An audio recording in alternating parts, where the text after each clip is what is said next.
Chỉ còn lại 8 thí sinh, cuộc đua nữ hoàng quyến rũ ngày càng kịch tính hơn bao giờ hết. Ngày hôm nay sẽ có 2 cô gái bị loại. Lần đầu tiên rơi vào nhóm nguy hiểm là một cú sốc khá lớn đối với cô nàng đầy tài năng Đỗ Diễm.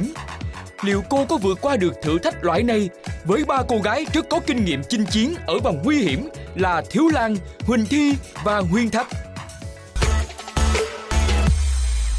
Ngay sau đây sẽ là vòng thử thách để các bạn giành tấm vé đi tiếp. Và cái bài thi sau đây thì nó vô cùng thú vị. Và bây giờ chúng ta có 4 cô gái sẽ bước vào thử thách tiếp theo. Đó là Đỗ Diễm, Thiếu Lan, Huyền Thạch và Huỳnh Thi. Chúng ta có 4 cô gái và chia ra làm 2 cặp. Và cái tình huống của nó là như thế này. 2 cô gái này đã từng là những người bạn thân với nhau, nhưng mà họ không sống ở gần nhau. Và đến một ngày, một cô gọi điện thoại cho người bạn của mình và báo rằng là mời đến dự đám cưới. Thì nó mới vỡ ra một cái tình huống vô cùng bất ngờ nữa. Đó là chú rể này trong những năm trước đây đã từng phụ bạc cái cô bạn ở xa đó. Đấy. Lúc nãy là các bạn diễn theo cái tình huống kịch bản, và kịch bản đã phân tích rất là rõ ràng là cá tính của mỗi nhân vật, dĩ nhiên cái cảm nhận của mỗi người mỗi khác. Nhưng bây giờ đây cũng là một cái dễ của các bạn, là các bạn phải tự diễn trong cái khả năng của mình, trong những cái cảm nhận của mình, và các bạn phải tự phân tích ra là mình sẽ như thế nào. Các bạn sẽ tự cho mình những tình huống trong cái kịch bản của bạn, trong cái tình huống đó. Đó cũng là một vấn đề cũng là khó chứ không dễ. Sau khi mà đã xem xét và cân nhắc giữa cái khả năng của các em thì ban giám khảo quyết định là sẽ chia ra làm 2 cặp để các em sẽ thi với nhau, và chị Mỹ Duyên sẽ công bố các cặp thi, sau đó các em sẽ bốc thăm cái thứ tự thi của mình. Ban giám khảo đã đưa ra cái ý rằng là Huyền Thạch sẽ thi với bạn Đỗ Diễm, còn bạn Huỳnh Thi sẽ thi với bạn Thiếu Lan. Lan thật sự rất là tự ti, chứ không có tự tin là mình trải nghiệm như thế nào. Tự ti tại vì mình diễn rất là kém so với những người kia. Chị Thi khá là giỏi. Thử thách tiếp theo vẫn là diễn kịch tình huống, nhưng lần này họ sẽ phải tự lên kịch bản và diễn với nhau mà không có người hỗ trợ. Sau đây, phần thi thử thách tiếp theo, xin mời 2 thí sinh Đỗ Diễm và Huyền Thạch. Dạ vâng. Không, chị cứ xét hết tất cả mọi thứ giống như em nói đi ạ. Dạ. Tức là chị làm rào chắn hết mọi thứ xung quanh giúp em, là không muốn có người lạ. Em sẽ gọi là sao ạ? Cho em hỏi đây có phải nhà chị Diễm không ạ? Dạ vâng, tôi đây ạ. Chị cần kiếm ai ạ? Ở ngoài kia không có bảo vệ thì... Có bảo vệ thì em xin phép vào.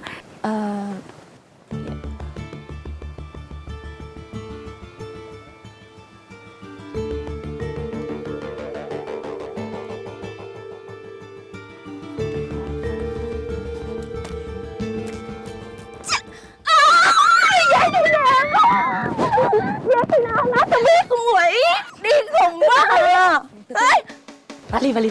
Đây. Trời ơi, giờ nào? Em ơi, sao nhà mới của mày đẹp thế? Xin không? Nhà đẹp thật đấy. Đẹp Trời không? ơi, bây giờ bạn tôi đã trở nên giàu có rồi. Mày giờ nào sao không biết, sao bạn tháng 6 mới về? Tao mà dễ đoán như mày ấy thì đã không phải là tao rồi. Nhưng mà sao biết tao ở đây? Biết mày lại càng không có gì khó. Tao muốn biết là biết được luôn. Hỏi ai? Đùa thế thôi. Tao gọi điện cho mấy đứa lớp mình và nó nói địa chỉ của tao cho mày. Hay quá ha, mày vẫn lém lỉnh như ngày xưa ha. Rồi sao rồi, cuộc sống ở bên đó sao rồi? Công việc rất là tốt. Thấy đấy, bây giờ chị đã trở thành một giám đốc đầy quyền lực. Đấy, lại bảo nhà tôi sang hơn nữa đi. Nhưng mà vẫn chưa có cái nhà to như thế này. Nhưng mà người ta vẫn cô đơn lắm ạ. Cô đơn lắm. Hồi xưa đứa nào có bồ trước? Đấy, nói mới nhớ. Rõ ràng mày hứa với tao là 2 đứa sẽ lấy chồng chung. Thế mà bây giờ Lấy chồng chung. chết. Em nhầm. Lấy chồng cùng nhau. Mày. Nhưng mà bây giờ mày bỏ tao một mình như này à? Rồi, tao có 2 cái váy cưới á, lấy chồng chung không? Có. Con này. Chú rể là ai đấy? Anh yêu của tao là ai đấy? Sao mày không khoe? Nè, tao biết mày lý do tại sao mày về đây rồi nha. Không phải đi đám cưới của tao, chồng tao phải không? Ủa, thế Ngọc đoán ra á? Anh yêu của tao đúng không? Anh yêu của mày. Mày nha, tao nghi lắm nha. Để chị đoán đây nào. Em gu của em mà chị biết chắc là phải cao cỡ 1m8 này, bụng 6 múi này. Tên. Đùa, thì có đây, ai mà nhìn được, mắt tao đã cận rồi. Không thấy. Không. Sao? Chào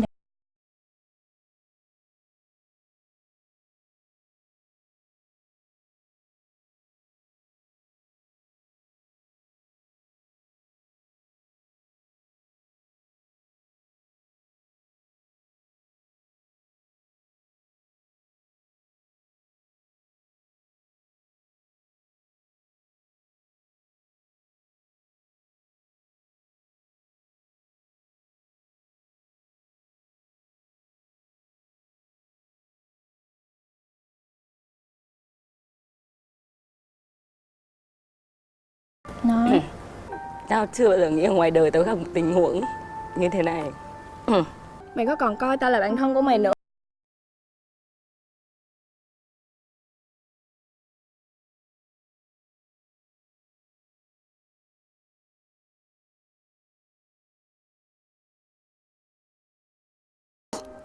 Tại sao mày lại yêu người đấy? Là sao? Sao ấy? Tại sao mày lại yêu cái người đấy? Nhưng mà tại sao? Mày bị cái gì? Đấy là người mà ngày xưa tao kể với mày. Anh Hùng.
Đáng ra tao cũng không muốn để mày biết đâu. Nhưng có một điều tao phải nói để cho mày hiểu. Anh ta không phải là người tốt. Mày biết anh ấy không phải là người tốt. Vì anh ấy bắt tao đi phá cái thai. Nhưng nó là mày thôi. 2 năm sau khi quen với tao, anh thấy thay đổi rất là nhiều. Tao cũng có thai trước khi cưới. Anh chọn chấp nhận cưới, không bắt tao phải phá thai gì hết. Thế tốt rồi. Rất tốt. Tao nghĩ là anh ta đã thay đổi rồi. Và mày sẽ là sự lựa chọn hoàn hảo của anh ấy. Không sao hết. Thế là tốt rồi. Tao chỉ cần biết một con người xấu đã thay đổi. Thế thôi. Nhưng tao với mày là sao? Vẫn thế. Không. Thôi, đừng nghĩ nhiều quá.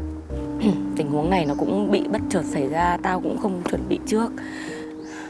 Làm gì đấy? Làm gì? Không. Tao với mày vẫn là bạn. Mày về đây ở với tao. Điên à? Tao sắp đi lấy chồng rồi, về ở sao được? Chồng đâu ra? Tao không đám cưới nữa đâu. Mày điên à? Bỏ cái kiểu ấy đi. Không. Không, không. Mày điên à? Không. Cái con này. Tao đã bảo là không cơ mà. Không. Tao chỉ cần mày thôi. Tao không cần ai hết. Một người làm bạn tao buồn, một người làm bạn tao tổn thương, tao không chấp nhận. Cho dù người ta có thay đổi, người ta có yêu thương tao như thế nào, tao cũng không chấp nhận. Mày lúc nào cũng yếu đuối, mày cứ tỏ ra mạnh mẽ để làm cái gì? Mày về đây với tao. Tao ăn sao mày ăn vậy. Tao ở đâu mày ở đó. Còn sau này mày kiếm được chồng rồi lại chia sẻ với tao nha. Nào.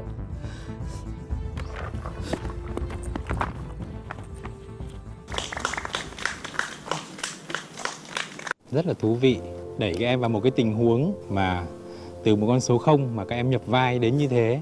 Đến độ là cái cảnh cuối đó, lúc mà Diễm ôm người bạn của mình, thực sự anh thấy xúc động vô cùng.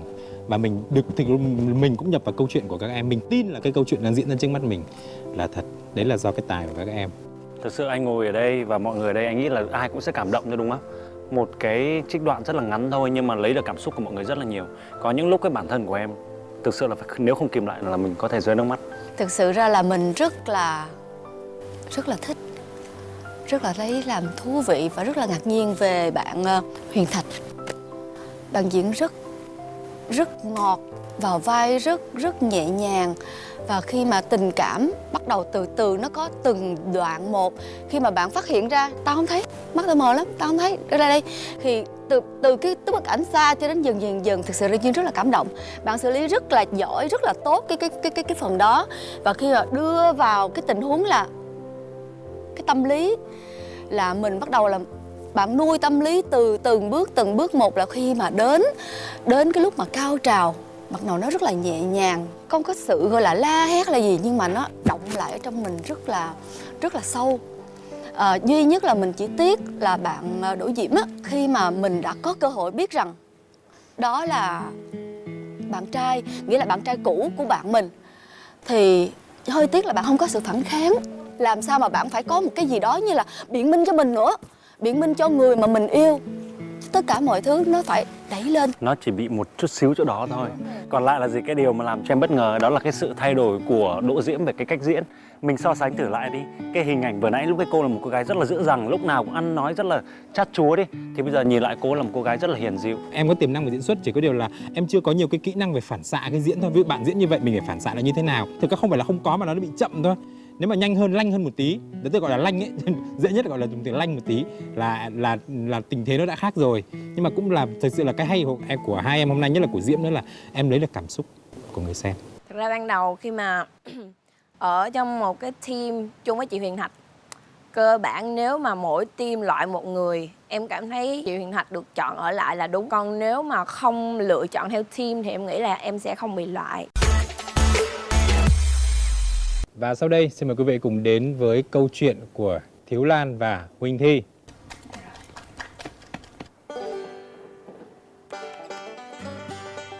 Lên ơi, lên ơi.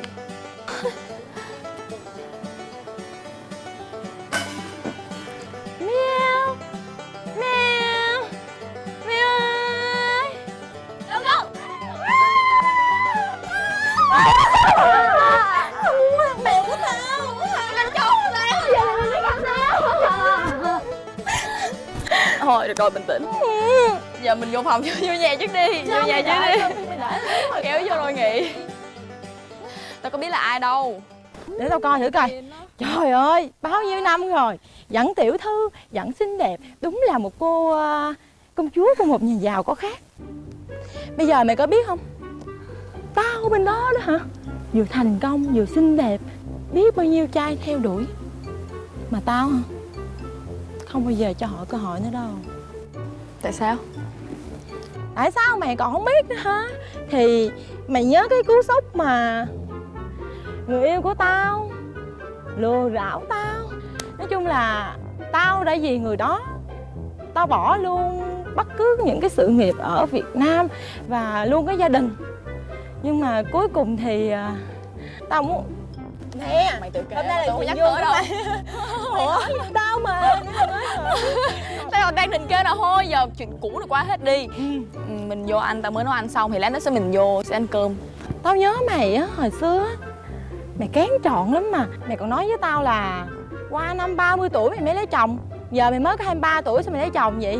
Ai mà có cái sức để cho mày thay đổi điều đó vậy? Không, tại Bất ngờ ghê. thì mày biết tao như vậy rồi, tao thay đổi như vậy thì mày cũng biết là người đó sẽ như thế nào chứ, đúng không? Tao nghĩ là hồi xưa là tại vì tao chủ quan và tao sợ có thôi, tao hiền quá mà, nên tao sợ bị lừa. Đó, nhưng mà cuối cùng thì anh ấy đã làm cho tao tin tưởng về một tình yêu gọi là màu hồng và có thật. Kéo vô, kéo vô. Gì? Trời, lâu ngày mới gặp lại, hai đứa mình chó mèo Hình theo hả? duyên tắm. Mày chạy trâu vừa thôi chứ. Rồi, vậy? Điên, Lẹ lẹ đi, lẹ lẹ đi. lớn hết rồi mà còn tự sướng. Nghe cả. Tao cầm góc này cho đẹp đi. Khoan coi hình đã. Coi hình nè. Ok. Ế, có hình chồng tay trong đó nữa. Mày coi đi. Trời ơi, tấm này xấu xó. Là ý là Facebook đứa nào mà nó đẹp đúng không? Ngụy. Ôi, đẹp. Dễ thương quá, cháu mèo dễ thương quá. Sao? Sao vậy? Mày đừng nói với tao. Đây là chồng mày nha. Sắp đám cưới nha. Anh đó đó, anh Nhật đó, cái người Di trong thiệp á. Mày biết hết về anh đó chưa? Mày biết mà, tao rất là kỹ, tao rất là khó tính. Thì những cái gì mà tao nhìn thấy, những gì anh ấy đối với tao. Thôi đi, mày bớt khen đi. Ủa làm gì vậy? Tao nhớ là mày lên đây để thăm tao và đi đám cưới tao. Sao mày không chúc mừng cho tao, sao mày lại có thái độ như vậy? Lan nè, tao nói cho mày nghe. No. Mày là một đứa bạn thân nhất của tao. Mày để tao nói như vậy mà. Mày để tao nói. Mày cứ để tao nói. Tao không bao giờ muốn mày sẽ giống như cái con bạn của mày. Nó đã bị con bạn của mày là con chó của mày đó. Chó à? Mày tỉnh lại đi. Tao là con mèo rất là khôn ngoan, mày đừng có lo ha. Mày nghĩ cái gì vậy? Anh ấy rất là tốt mà phải chúc mừng, phải hạnh phúc cho tao chứ. Tại vì Bây giờ mày có để cho tao nói không? khó hiểu. Mày nói đi. Thật sự tao nói cho mày biết. Anh Nhật mà mày nói đó, mày biết anh ta là gì không? Làm thằng Sở Khanh. Mày bị điên à? Chuyên đi lừa đảo những người phụ nữ mà có nhan sắc, có tiền, để rồi anh ta bòn gút cho hết. Mà anh ta mặc. Mày đừng nói nữa. Không có nói nữa. Đó là chồng của tao. Tại sao mày lại nói như vậy? Mày chưa gặp anh nó bao giờ. Mày chưa từng tiếp xúc. Đây, tao đã thấy trong cái tấm hình. Mày có biết cái người đàn ông mà mày chuẩn bị sắp đám cưới này là ai không?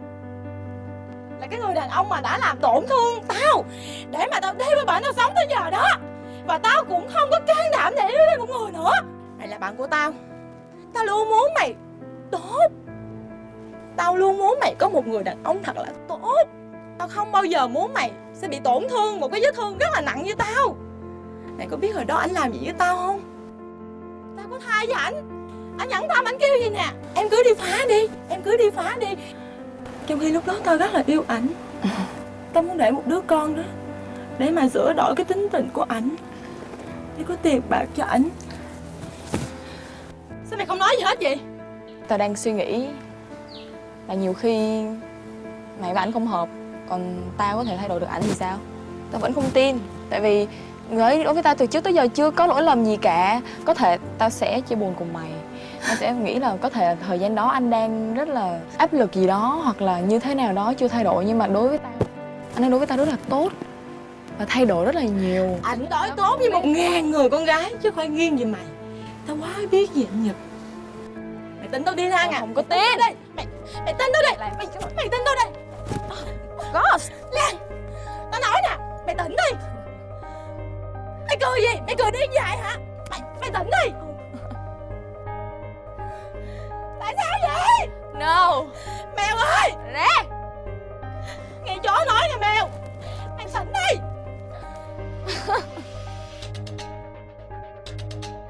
Con. Đây yêu anh ta. Không liên quan gì tới mày. Mù quá. Mày có đau không chứ? Hả? Mày bị điên à? Đúng đó. Chị rất là tức và chị đánh liên tiếp, đánh gọi là đánh thật luôn. Và lúc đó là đau thật sự. Và kiểu giống như là mình cũng tức. Lúc đó là mình kiểu ồ tại sao mày đánh tao này kia, không đứng dậy không thấy bốp một phát. Không hai chị em đánh nhau đúng. Kiểu như phim hành động á. Tao nói cho mày nghe, tao tán đi cho mày tỉnh. Mày là một đứa bạn thân nhất của tao trong cuộc đời tao. Tao rất là thương mày, từ cái sự mỏng manh của mày.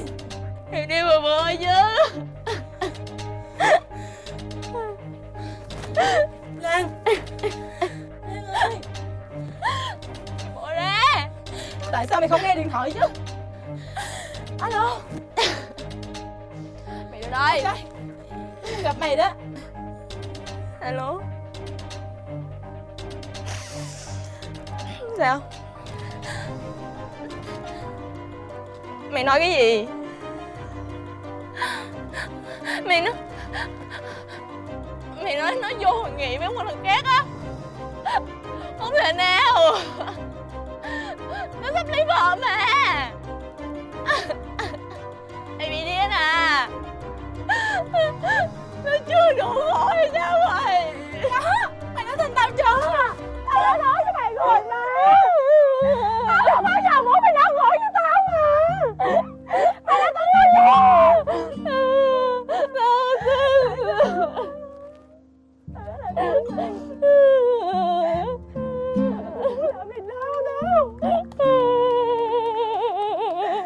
Mình phải nói cái này nó là bất ngờ luôn đấy. Phải dùng một từ đó, nếu mà ai coi cái này sẽ bị ấn tượng. Lúc đầu tiên tất cả mọi thứ nó rất là nhạt nhòa, nhưng về sau nó là một cái gì đó nó khác biệt, nó phá vỡ tất cả luôn. Nhưng mà cho anh hỏi cái này có trong kịch bản không? Mà cái đoạn cuối mà đánh nhiều như vậy là em nghĩ là chắc không có trong kịch bản. Em thấy không, lúc đó là em chưa có khóc. Chị phải tán cho nhẹ. Và chị cảm thấy cái lúc đó mà nếu mà chị không dồn hết cảm xúc mà đẩy em lên, chị rất là tiếc lắm luôn. Tiếc cái công chị em mình từ hồi đầu tới giờ diễn. Nên chị tin rằng em tán chị một cái thật là mạnh gì, tán cái thứ hai nữa chị cũng rất là vui khi hai chị em diễn tốt. Đây là teamwork của hai chị em mình. Thật may mắn đó là tính cách của mỗi người là mình tự phân luôn. Và Huỳnh Thi biết được cái thế mạnh về tính cách nào nhất là của Huỳnh Thi. Đỗ Diễm đã gây bất ngờ lớn cho ban giám khảo về khả năng nhập vai của mình. Dù cô chưa hề có kinh nghiệm diễn xuất, Huyền Thạch thì đây vốn là điểm mạnh của cô nàng, nên thử thách này không hề khó với cô. Huỳnh Thi với khả năng ứng biến và nhập vai đã hỗ trợ rất nhiều cho Thiếu Lan. Tuy nhiên, lại vô tình đẩy Thiếu Lan vào thế bị động. Mỗi đội sẽ có một cô gái bị loại, và người đó sẽ là ai đây? Vâng, xin chào quý vị, chúng ta lại trở lại với một phần mà tôi nghĩ rằng là khán giả truyền hình rất là chờ đợi, nhưng mà các thí sinh thì rất là lo sợ. Nhưng mà cứ bình tĩnh. Các bạn đã tham gia tới bảng đáy vòng rồi thì cũng đã đối mặt với những cái tình huống như thế này nhiều lần rồi, chắc cũng đã quen rồi, đúng không? Anh với cả tất cả mọi người khi mà đã bàn bạc với nhau thì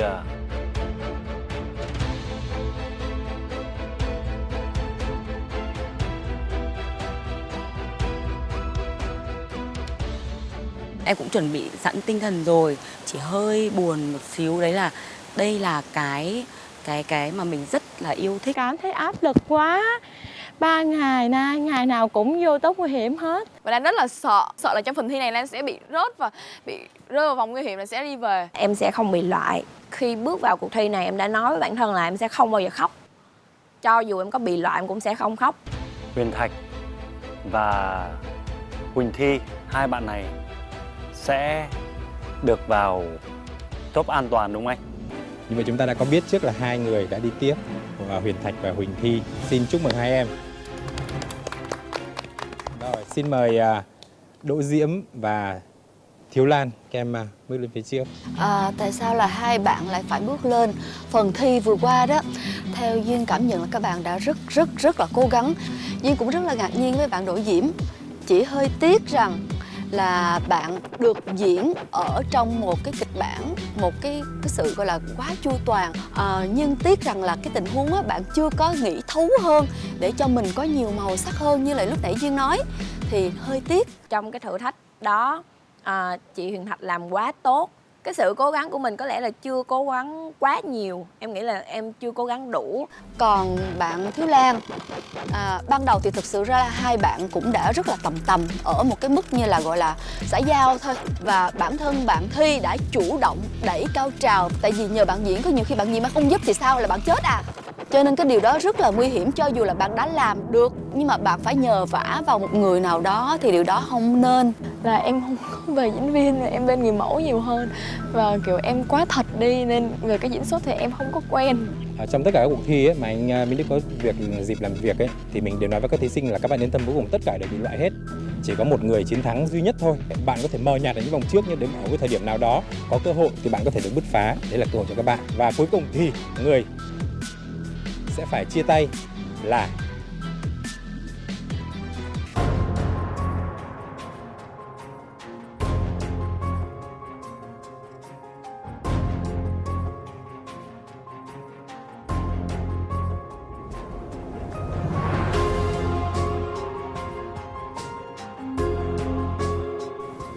không ai cả. Oh my